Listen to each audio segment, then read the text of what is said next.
What do you think is the connection between a pigeon's ability to count and human mental health? The answer has to do with learned behaviors. When I was on the path to becoming a clinical psychologist, my career veered in the direction of animal cognition and neuroscience. I found myself teaching pigeons to count using a process called shaping. You start by giving it some food every time it looks at a touchscreen. This creates connections in its brain that become stronger over time, even as the rules become more complex. So just like teaching a dog to stay, I eventually trained the pigeon to peck at a red square when it saw 2 flashes of light, and a green square when it saw 3. I now had a pigeon that could count. This process happens gradually, day after day, until that learned behavior becomes a habit. I've worked in mental health over 25 years, and I've learned that just like the pigeon, our brains reinforce certain habits or coping mechanisms that help us feel better in the moment. I've seen thousands of educators, healthcare workers, and first responders rely on coping mechanisms like procrastination, overusing their smartphones, or working harder through a tough time. This can backfire and train them to become anxious and depressed. For example, do you scroll endlessly on social media instead of getting to that task that fills you with anxiety or dread? Or, late at night, do you get a dopamine hit when you click on the next episode button? Procrastination can feel good at the time, but the next day is going to be a real grind. These coping mechanisms help us feel better in the moment, so it is not crazy that we do them. But if we kept repeating them and wonder why we're still stressed or anxious or burnt out, then what we're doing might be insane. Insanity is doing the same thing over and over again and expecting a different response. Now, we might not be aware of our own insane patterns, but chances are we all have them, myself included. The good news is that if we understand our unhelpful coping mechanisms, we can all unlearn them to improve our mental health. Now, I'd like to share with you what I've learned from being a father. My awesome daughter, Natalia, is now a teenager, but luckily for her, having a psychologist as a father means that I've worked hard to shape the connections in her brain. So she understands that the 90s grunge music is the absolute peak of all music ever.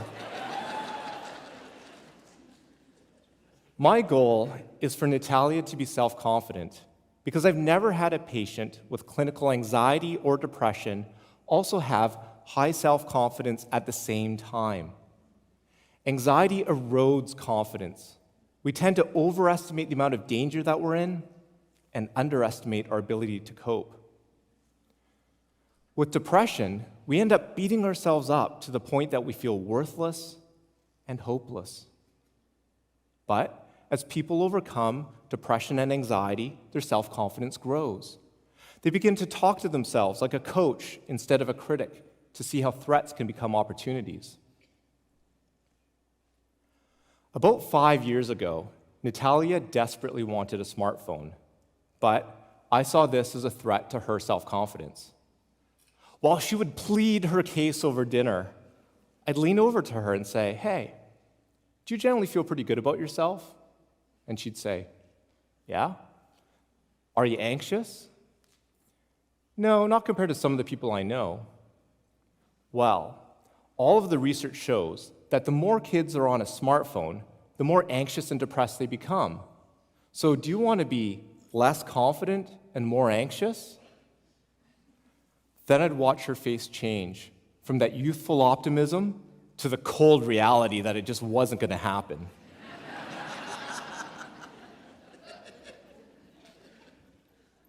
Once Natalia finally got her smartphone, I could see how she was becoming like many of us who use it as a coping mechanism to seek reassurance. For example, imagine you're meeting a friend for dinner at 7 p.m. and they haven't arrived. You start to worry. Am I in the right place? Did they forget? Are they okay? As the uncertainty increases, you start to feel anxious. You fidget. You feel butterflies, maybe a little uncomfortable. Eventually, you pull out your phone to get reassurance by texting your friend, "Where are you?" When they respond, "Just parked," your worry and anxiety is washed away and you feel better. Now, if you sat with that discomfort and uncertainty, you'd strengthen your resilience to anxiety. There's a network in our brains that's like a muscle. It gets a workout every time we sit with anxious sensations and worrisome thoughts. But most of us don't sit with it. Instead, we look for reassurance and instant relief by texting. So just like the pigeon that learned to count, our smartphones can train us to become more anxious every time we use them to seek reassurance. The danger of our coping mechanisms is that they make sense at the time, but they go undetected until we hit a perfect storm, a time in our lives when it seems like everything is going wrong and the energy in our internal batteries becomes depleted. For example, let's say over the past 6 months, Natalia's friends have treated her horribly. She got cut from her soccer team, and our family dog died. This perfect storm depletes her internal battery to 40%, and she no longer feels like herself. When she gets a bad report card, Natalia will revert to another coping mechanism, to work harder through a tough time.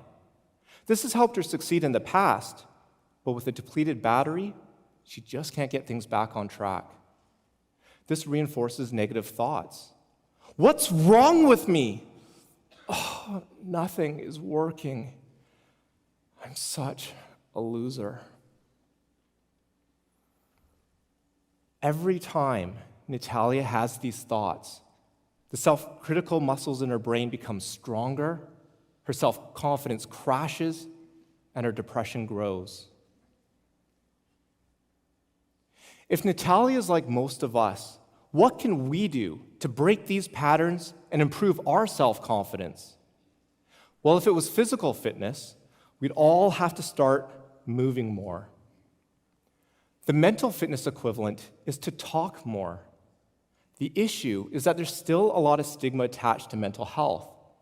We tend to keep our struggles to ourselves because we're afraid that we'll be seen as weak or incapable.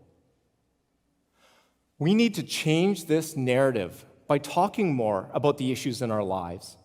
By talking, we uncover our unhelpful coping mechanisms, and that awareness is the first step to unlearning them.